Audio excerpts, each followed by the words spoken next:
Bom dia, boa tarde, boa noite. Estamos começando mais um episódio do podcast Capital Político. Eu sou Leonardo Barreto, cientista político da Think Policy.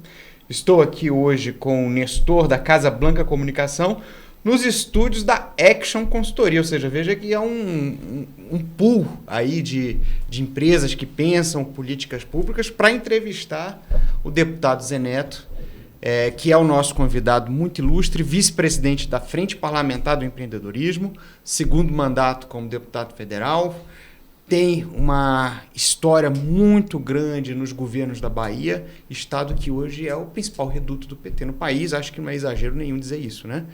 Deputado, muito obrigado pela presença. Nestor, muito obrigado pela presença. É um prazer tê-lo aqui. Prazer é meu estar com vocês, com o público. Satisfação grande, Nestor, Leonardo. Muito bom. Vamos trabalhar. Deputado, eu vou começar com uma constatação que muitas vezes as pessoas estranham, que é um deputado do PT ser vice-presidente da Frente Parlamentar do Empreendedorismo. Porque muitas vezes o pessoal não coloca na mesma frase esquerda e empreendedorismo. Mas elas cabem na mesma frase. Cabe e é um equívoco a gente ficar puxando para o campo ideológico o debate econômico. Tem coisas que as civilizações boa parte dos países europeus, a parte das civilizações dos países que estão aí há mais tempo no planeta, organizados, tem alguns temas como temas civilizatórios, que não estão dentro do debate do puxa-estica da política. E por isso são protecionistas, por isso disputam mais espaço no mundo, por isso se organizam para ter uma economia mais sustentada. E nós precisamos aprender mais isso. Tem temas que são do Estado. E tem temas que são da política, que são dos debates, que são naturais e devem estar ocorrendo e tem que ser assim. Agora, o que eu tenho contestado desde a época que eu era deputado estadual, eu não deixo de ser o deputado de esquerda, diria de centro-esquerda. Trabalho com os movimentos sociais, sou presidente da Frente Parlamentar dos Agentes Comunitários de Edemias. Sou presidente de mais 3 frentes. O pessoal de autoescolas e o pessoal de cartórios, o pessoal também de despachantes. Então, eu sou trabalhador, sou prestador de serviços, eu estou lá trabalhando. E por que eu estou vice-presidente do comércio e do empreendedorismo? Porque quando eu era deputado estadual, eu aprendi logo cedo que o êxito, como você colocou no começo, por que o PT está lá 5 governos? Qual é o nosso êxito? A gente pensa a administração, a gente pensa a qualidade do gasto. Nós temos um secretário da Fazenda, que é o Manuel Vitório, que trabalha bem isso.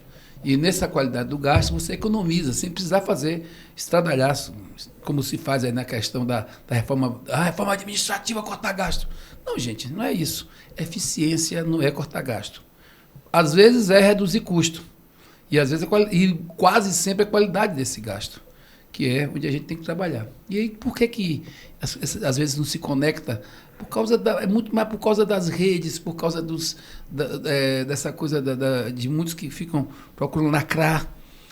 Porque tem uma deformação, às vezes, na palavra empreendedorismo, porque alguns utilizam do empreendedorismo de forma a burlar direitos e burlar situações que todo mundo sabe que precisam ser tratadas. Por exemplo, a questão dos aplicativos tem que ser tratada.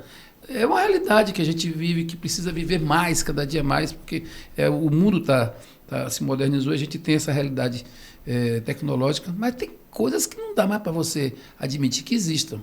Como é que vai ser a Previdência lá na frente se a gente não tiver um controle do que está acontecendo com esses trabalhadores e trabalhadoras que hoje estão no corre-corre? É como a gente ouve lá na Bahia. Rapaz, você está pagando a sua Previdência? Aí o rapaz do governo, rapaz, eu estou nos corre aqui, eu nem estou me lembrando, viu? É verdade. É assim? Não é? Então, esse é o empreendedorismo que a gente tem que cuidar de administrar melhor. Com coerência, com correção. Mas a outra face do empreendedorismo é o que movimenta o país no pequeno investidor, no pequeno empreendedor, até no informal, que é onde tem mais o empreendedorismo, é no informal, que hoje está aí, cada dia buscando se organizar de forma a ter também essa questão da regularização, da regulamentação. E a gente vai ter que trabalhar com uma realidade onde uma coisa é a política do Estado, que a gente tem que trabalhar para que o empreendedorismo aconteça, para que a política fiscal aconteça de forma adequada, para que a política tributária aconteça de forma adequada, para que a gente possa gerar emprego e renda, que para mim é um dos maiores desafios da humanidade. Um dos maiores desafios da humanidade, Leonardo, é a geração de emprego e renda, de qualidade. Principalmente agora, com essa inovação que nós estamos vivendo. Se em cada supermercado grande se suprime 9 a 11 empregos do comércio, do pequeno comércio, né? E esses mercados grandes viraram uma febre no Brasil, não é isso? Imagine lá num desses galpões de entrega da Shein. A cada um emprego, quantos são suprimidos? Está me entendendo? Então a gente vai ter que aprender a gerar mais emprego e renda, conviver com a inteligência artificial, conviver com a tecnologia e aprender mais sobre o empreendedorismo. Eu tenho, assim, tranquilidade de lhe dizer, faço as interlocuções, tenho chamado a atenção, inclusive, do campo mais progressista, do campo mais à esquerda, que a gente tem que cuidar mais desse tema economia. Por exemplo, como é que a gente está aqui agora? Já quase encerrando o ano. Qual foi a maior conquista desse ano? A votação da reforma tributária. Não tenho dúvida. Porque tem 40 anos esperando. Foi feito pelo governo? Esse texto não. Foi feito pelo Congresso. Pelo Congresso. Isso. E a gente não vai entregar? Então, por quê?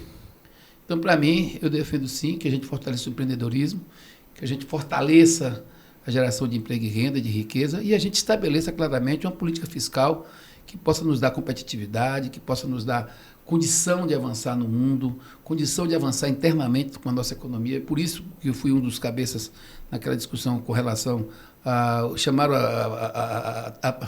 as blusinhas, né? As blusinhas, a taxa das blusinhas. A taxação das blusinhas, que não era aquilo, era uma coisa muito mais grave, não tinha nada de blusinha naquilo. A gente conseguiu dar passos importantes, criamos os 20%, um debate com a sociedade, um debate duro, porque alguns extremistas ficavam utilizando disso para fazer lacração. Mas eu pergunto, como é que pode alguém vir de fora do país para vender dentro do nosso país pela rede social e não paga nada? Zero. Não paga ICMS, não paga nenhum imposto. Quando a carga média do imposto paga por quem produz aqui no Brasil, seja onde for, a média é 34%, 36%. Não é assim? Depende de região. Aí vem, não paga ICMS, paga nada. Está errado. Aí, quem gera emprego? O país que ele está mandando para cá. Quem gera renda? O país está mandando para cá. E a gente está comprando, inclusive, sem qualidade. Que era isso, né? Porque não estamos dizendo que não tem que ter o e-commerce. Tem que ter o e-commerce. Não estamos dizendo que não tem que ter importação. Tem que ter importação. Claro que tem que ter. Agora tem que ter equilíbrio. Tem que ter equidade. Tem que ter... Deputado, eu vou aproveitar. Então, tudo isso aqui está dentro do empreendedorismo. A gente saber tratar os assuntos sem lacração, com o pé no chão e olhando para o país que tem riquezas naturais e riquezas relacionadas ao nosso povo, à nossa gente, às nossas culturas, que a gente tem que se desenvolver a partir do empreendedorismo. Seja ele o empreendedorismo do grande empresário, seja ele o empreendedorismo do setor de serviço, do comércio, do varejo, do setor informal, enfim. Estamos trabalhando. Vou aproveitar que o senhor já deu alguns bons tópicos aí, vou pensar alguns. O senhor falou da questão dos aplicativos e também do mercado de trabalho em geral, previdência e tal. Teve duas pautas que o governo não conseguiu dar encaminhamento no Congresso, da forma que se imaginava, né? Que é a questão dos próprios aplicativos, né? A proposta travou. Né? E a questão também teve uma polêmica da portaria dos trabalhos feriados, que muita gente encrencou, e aí isso levou também a uma discussão sobre a questão sindical. O ano está acabando.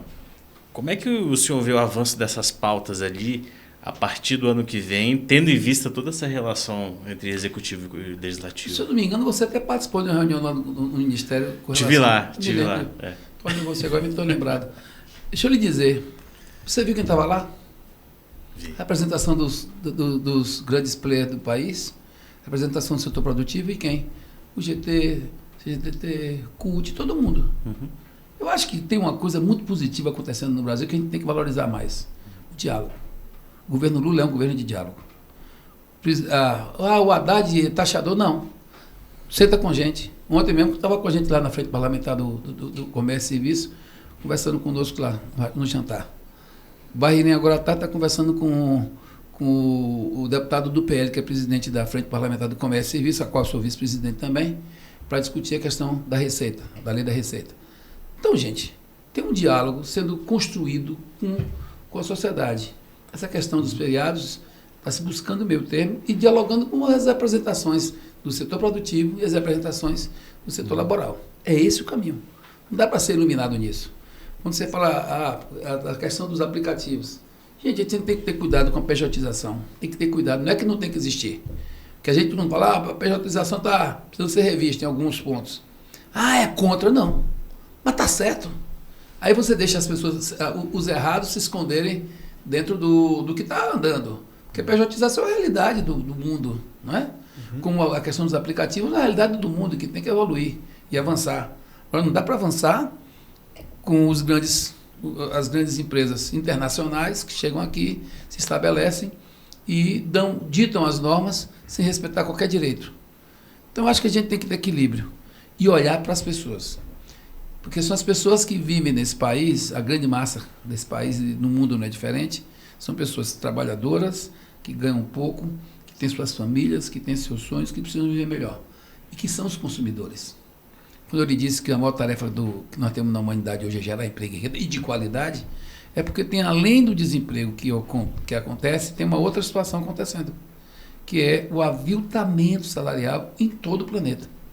Porque esse emprego gerado pela inteligência artificial, pelas novas tecnologias, eles concentram na mão de uma pessoa que vai trabalhar com esses novos mecanismos tecnológicos, diversas ações que eram feitas por 10 pessoas e depois 1 ou 2 pessoas vão dar conta. Está acontecendo aqui o que aconteceu lá atrás com a reforma industrial. Só que num patamar muito mais agressivo. Então a gente tem que ter um cuidado, é claro, de conviver, de contemplar, mas de cuidar dos efeitos colaterais e também das anacronias que estão vindo junto com esses avanços. Então, a questão da pejotização, a questão dos aplicativos tem que ser tratada. Por que não se chegou a um contento? Que, infelizmente, tanto na extrema esquerda como na extrema direita, a gente tem que cuidar de chamar a atenção para que nós precisamos de mais alternativas pensadas, estruturadas, de uma mesa, do que a gente ficar trazendo para a sociedade apenas os conflitos. Nós precisamos das soluções. Essa questão dos aplicativos, dizer que não houve esforço do governo seria uma coisa assim leviana. Há um esforço grande do governo. E se não está se encontrando como deveria ainda o eixo, que eu acho que a gente vai encontrar, é porque ainda tem muita coisa nova acontecendo e, infelizmente, às vezes um interesse menor acaba sobrepondo mais na mídia do que o interesse mais ampliado do que se precisa fazer em determinado setor, como é o caso dos aplicativos, que eu acho que a gente tem que estar caminhando com mais vigor agora até o primeiro semestre do ano que vem, para encontrar soluções com relação não só aos aplicativos, mas também com relação às redes sociais que estão aí precisando ser... muita coisa precisa ser organizada ali, disciplinada e legalizada, que tem muita coisa da caminho solto, que vai desde os jogos, das bets, concorda? Até as questões comerciais e outras questões. Os desafios da nova economia são gigantes. Agora, deixa eu puxar um ponto mais estrutural, deputado, que é o seguinte. Hoje, aí a gente está falando hoje de quarta-feira, 4 de novembro, né, para o pessoal que está ouvindo a gente. Saiu uma notícia de que o Brasil atingiu o menor nível de pobreza extrema da sua história, né? Então, assim, é um resultado social importantíssimo, né, para ser comemorado. Mas, ao mesmo tempo, se preocupa muito com a trajetória da dívida que está caminhando para níveis também que a gente nunca alcançou antes. A questão que eu coloco é o seguinte: como é que a gente dá sustentabilidade, né, para essa equação? Porque é claro que o presidente Lula, o governo, ele priorizou políticas de transferência para tirar as pessoas de situação de vulnerabilidade, e isso é algo que tem que ser comemorado por todos. Mas, ao mesmo tempo, como é que a gente confere duração e sustentabilidade a essas políticas dentro de um cenário fiscal que está se demonstrando muito frágil? Assim, qual que é a preocupação dentro do PT em equacionar essas duas pontas aí do problema? Eu não digo só dentro do PT, não. Eu acho que dentro de qualquer uma composição da sociedade que pensa o Brasil melhor, está preocupado com a dívida? Tá, mas vem cá. E nós estamos preocupados com o pagamento de juros da dívida? Estou um pouco preocupado com isso. Nós temos que ter coragem, concorda? De enfrentar essa realidade. Agora se fala de chegar a 14% os juros, para segurar a inflação. Gente, Primeiro, o Brasil está com 4% de crescimento do PIB, por quê? Porque tem consumo. Esse consumo está acontecendo por quê? Porque tem política pública que faz a economia girar, embaixo principalmente. Principalmente no que diz respeito ao alimento. A gente tem que aumentar o consumo interno? Tem. Porque a gente fala muito no agro, que é fundamental para o nosso PIB, é fundamental. Agora, o agro pode estar vendendo comida para o mundo e aqui dentro tem gente passar fome? Tem gente passando fome? Não pode. Eu quero dizer a você que essa questão da política pública, principalmente essa transferência que você está colocando, ela é responsável também pelo aquecimento da economia, pela manutenção do status produtivo do nosso país e pelos... Por exemplo, Minha Casa Minha Vida. Tem gente aí que mas eu estou construindo casa para pobre. Não, gente, precisa construir casa para pobre, precisa cuidar de gente, precisa tirar o país do patamar que estava. Em menos de 6 anos o Brasil saiu, que estava fora do mapa da fome, voltou e estava longe de ter um espaço digno. E nós estamos recompondo isso. Agora, é bom lembrar que não há país rico com tantos pobres. Não existe. Quando o país rico tem muitos pobres, não vamos chamar de um país rico. Vamos chamar de um país desigual. E que hoje no mundo, para um país desigual competir, eu acho que é mais difícil. A China, por exemplo, hoje tem uma economia e um dos desafios da China qual é melhorar o patamar de ganhos salariais para que o próprio consumo interno da China alcance os patamares que eles exigem. E como é que eles estão fazendo lá? Aprendendo com a gente, porque estão fazendo política pública de transferência. Eu acho que não é isso que tem criado problema no Brasil. O que tem criado problema no Brasil, como eu disse agora há pouco, é a gente ampliar a política de qualidade do gasto, de eficiência da máquina pública. Quando eu vejo o povo falar em reforma administrativa para cortar gastos, eu não vejo ninguém falar em eficiência do gasto e eficiência do serviço prestado pelo Estado. Eu me preocupo. Porque isso é mais um debate ideológico do que um debate que a gente precisa fazer sobre a melhoria da qualidade dos serviços do Estado para o cidadão. Então, eu acho que a gente, claro, tem que estar com o olho na missa e outro no padre, mas é bom lembrar que tem muitos países ricos que não estão muito preocupados com essa questão da dívida. Não estou dizendo que não tem que se preocupar, tem que se preocupar. Mas a gente também tem que entender que uma das formulações que tem melhorado muito a nossa economia é exatamente o Bolsa Família. Eu sei como funciona no interior, que eu ando, sou do sertão, sou de Feira de Santana. É o repasse da Previdência, que boa parte das cidades pequenas que não tem produção industrial, que não tem produção comercial, ela sobrevive de quê? Das 3 feiras que são feitas na cidade. A feira do FPM, a feira da Previdência e a feira da Bolsa Família. É assim? É assim. Vamos botar a realidade do Brasil, do grande Brasil, do interior principalmente. Agora, a gente tem que, obviamente, modernizar nossas relações econômicas, nossas relações tributárias. Por isso que começamos falando sobre o quê? Nós precisamos aprovar a reforma tributária. Não é ideal. Não tem ideal. Existe ideal? Não existe ideal. Como é que agora não vamos deixar esse manicômio tributário destruindo nossa economia, inviabilizando o empreendedor? Porque o empreendedor olha para frente e ele vê o quê? Um emaranhado de problemas fiscais principalmente e tributários que até dá medo de se investir. Então eu acho que a gente tem que ter pé no chão, temos que ter mais mesa do que rede social nesse debate, entendeu? Para que a gente possa, com equilíbrio, fazer com que aconteça esse passo importante que é a reforma tributária e continuar fazendo como a gente faz lá. Vocês acompanham lá a Frente do Empreendedorismo, vê o trabalho que é feito com coerência. Mas lá você é um cara de esquerda, tá lá, só diria ser de esquerda. Mas e olha, lá tem muita gente de direita, de centro-direita e tal, e de centro. Agora, o debate lá é feito com o quê? Com conteúdo. Exatamente. E quando eu digo que é interessante ter um deputado de esquerda vice-presidente da Frente Parlamentar do Empreendedorismo, leia como um elogio, viu, deputado? Sim, claro. Leia como um elogio. Claro, claro. Agora, para a gente encerrar, que eu sei que o senhor tem uma agenda, a gente tem um pacote fiscal, né, na mesa, um congresso com pouco tempo até o final do ano. Eu queria que o senhor conectasse esse momento que a gente está vivendo com 2025. Como é que vai ser a agenda do país, né, no ano que vem? O que a gente pode esperar de grandes desafios, de grandes entregas, de grandes ganhos? Como é que o senhor está vendo o ano que vem? Eu acho que a gente sai desse ano e podemos sair bem melhor do que o que a gente imagina se a gente entregar a reforma tributária, se o Congresso entregar. O senhor acha que consegue finalizar até o Senado? Se concentrar nessas próximas 3 semanas, até dar uma estender um pouquinho, pode ser, né? Não tem problema, estender um pouquinho, chegar lá até fim de dezembro, começo de janeiro, a gente pode fazer, porque se não votar o orçamento, pode. Agora, o que é que eu acho, assim, que é preciso que a gente entenda isso? Nós estamos vivendo um momento que nós temos uma tendência, principalmente agora, no mundo, e essa rede social, ela amplia mais essa coisa da frase feita, da coisa superficial, da informação superficial, e também de onde se vende mais a notícia. Se vende mais a notícia no que falta do que no que temos. E isso sempre, a humanidade conviveu com isso, mas agora parece que piorou. Então a gente construiu se você for olhar a economia do Brasil como um todo, a gente fecha com expectativas assim bem mais positivas do que o que a gente esperava lá no começo do ano. E com um Congresso com muito mais força, concorda?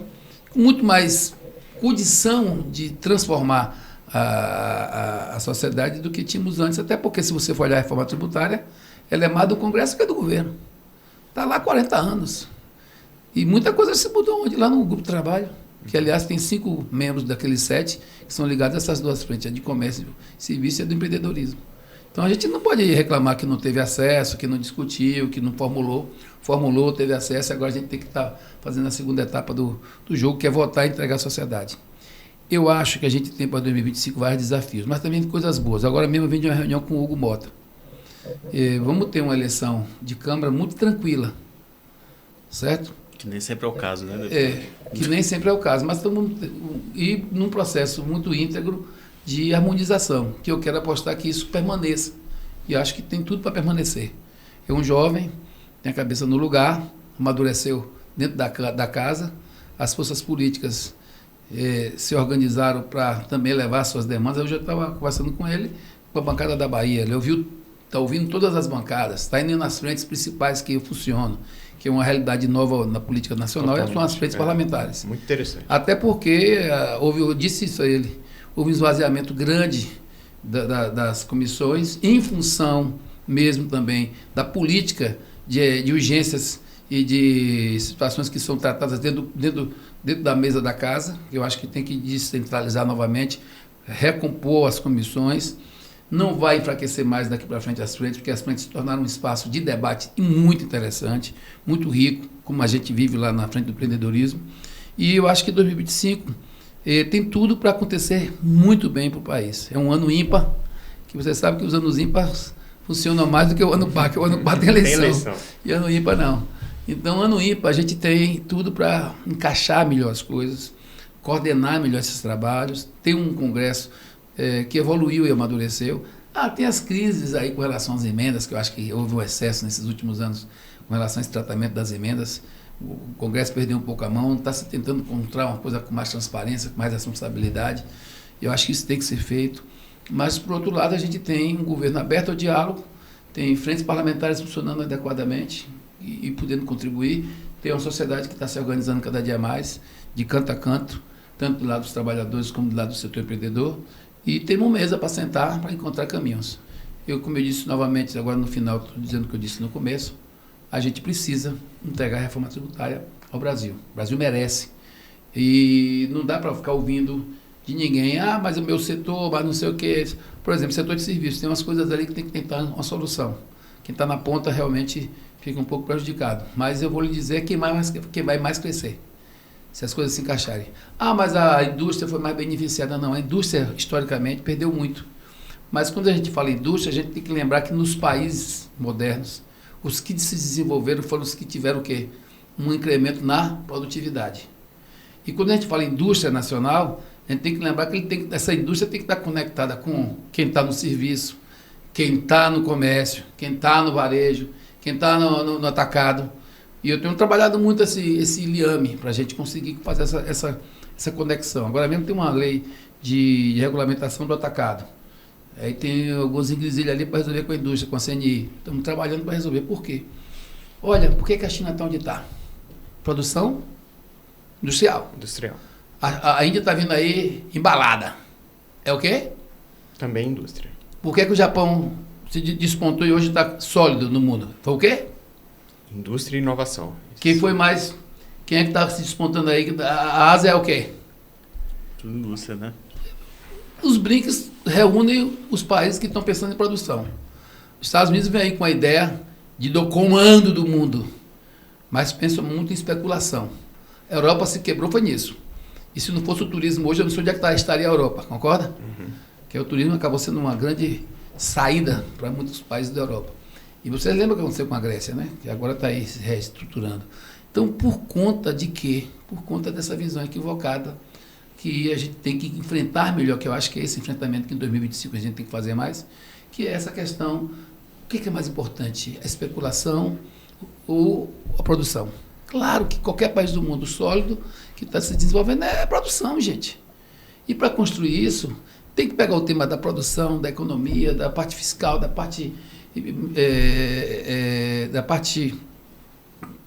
tributária e tentar fazer com que esses temas sejam mais temas do Estado do que da política e dos governos e sejam temas mais civilizatórios, que é esse o nosso esforço, para que esses temas relacionados à construção econômica do nosso país possam ser mais focados, foi inclusive isso que eu falei também hoje lá com o Hugo Mota, como temas essenciais para o desenvolvimento do nosso país, porque quando a gente fala que falta dinheiro na política pública, que falta dinheiro no Minha Casa Minha Vida, que falta dinheiro para poder manter a máquina, que vamos fazer reforma administrativa, agora criar essa moda aí. Não, antes da reforma tributária tem que ter reforma, não tem que ter nada. Não adianta fazer reforma administrativa nenhuma se não melhorar a arrecadação, se não melhorar a questão tributária. Não adianta, e se não melhorar a questão fiscal. Então, para mim, a gente vive um momento de grandes e importantes desafios, mas eu, como um bom otimista, acho que nós estamos tendo coisas boas que aconteceram esse ano. O fortalecimento do Congresso pode sair muito mais forte, já sai forte, mas pode sair muito mais forte para esse novo cenário que vem aí para 2025 e 2026. E eu espero que o Brasil encontre o seu rumo cada dia mais e a gente possa ter mais temas de Estado e menos temas de disputa ideológica, que isso não tem ajudado muito o nosso país. Deputado, eu vou te agradecer, mas olha, já te aviso que esse podcast foi um aperitivo para as coisas que a gente pode desenvolver, possivelmente no futuro com mais tempo, né? Eu acho que o senhor levantou muitos temas interessantes, especialmente dessa ponte, né, que se tenta construir no centro, né, com base no diálogo, e que é essencial hoje para que a gente consiga construir um acordo, né, para que a gente possa seguir sem tantos sobressaltos. Mas eu vou tratar esse primeiro podcast como um aperitivo. O senhor já está convidado para a gente conseguir discutir mais profundamente esses temas que o senhor trouxe, mas de qualquer maneira eu queria te agradecer. Eu sei que sua agenda está corrida, final de ano complicado em Brasília, mas eu fico muito feliz e gostaria de agradecer a sua presença, agradecer também a participação do Nestor, né, que estreou aqui com a gente no podcast hoje, e o senhor está convidado já para uma próxima. Nestor, Leonardo, todo o público, prazer é meu. E a gente tem... Olha, se você perguntar o que é que faz alguém se realizar na vida pública, eu me realizo vendo gente feliz, cuidando de gente, vendo as coisas acontecerem na vida das pessoas. E digo isso que na prática eu faço isso. Outro dia, há uns 2 anos e meio atrás, tinha um hospital na minha cidade, filantrópico, que estava para fechar as portas. E quem comanda esse hospital? O Hospital Dom Pedro, lá em Feira. É o meu adversário. Eu até enfrentei ele agora lá na política, porque o grupo dele é ligado à Santa Casa, eles têm o comando. Eu ia deixar o hospital fechar? Jamais. Só de emenda colocamos já quase 20 milhões lá de emenda, e agora eu vou botar mais. E chamei o governo do Estado, pedi, eu sou ligado ao governo para a gente fazer convênios. E quando eu chego nesse hospital, que eu vejo as pessoas bem cuidadas, o hospital não vai mais fechar, ao contrário, virou referência e está agora com um grande projeto de construir um hospital do câncer, que vai ser o segundo hospital geral de câncer lá no meu estado. Essa realização de ver as pessoas mais cuidadas, de ver as pessoas com uma vida melhor e a gente poder construir, como você falou agora há pouco, com empreendedorismo, um mundo com mais condições para gerar emprego, para gerar riqueza, para gerar desenvolvimento das empresas, mas evidentemente a partir dessa lógica de criar condições para as pessoas viverem um mundo melhor, isso é o que nos realiza na política. E é isso que eu faço aqui em Brasília. Um dia que eu perder essa emoção de estar construindo isso, essa vontade, esse desejo, aí eu vou pegar minha linha e vou buscar um outro caminho que não seja política. Eu agradeço a vocês esse espaço, que seja sempre um espaço nobre, como vocês fizeram hoje com nobreza, de um debate onde a gente possa construir com a sociedade um Brasil que tem tudo agora, nesse instante que nós estamos vivendo, para encaixar com mais modernidade, com mais condição tecnológica, com mais produção industrial, com mais fortalecimento interno do seu varejo, do seu setor de serviço. Um país que tenha possibilidades econômicas de gerar para o seu povo, para os seus empreendedores, para seus trabalhadores, para a sua gente, umas condições muito melhores de vida e a gente olhar para o futuro de forma mais plena e de forma mais esperançosa. É isso que a gente está construindo, é nisso que eu trabalho e é nisso que eu tenho certeza que vocês aqui com o Capital Político vão poder contribuir. Tá bom. Muito obrigado, deputado. Muito obrigado, deputado.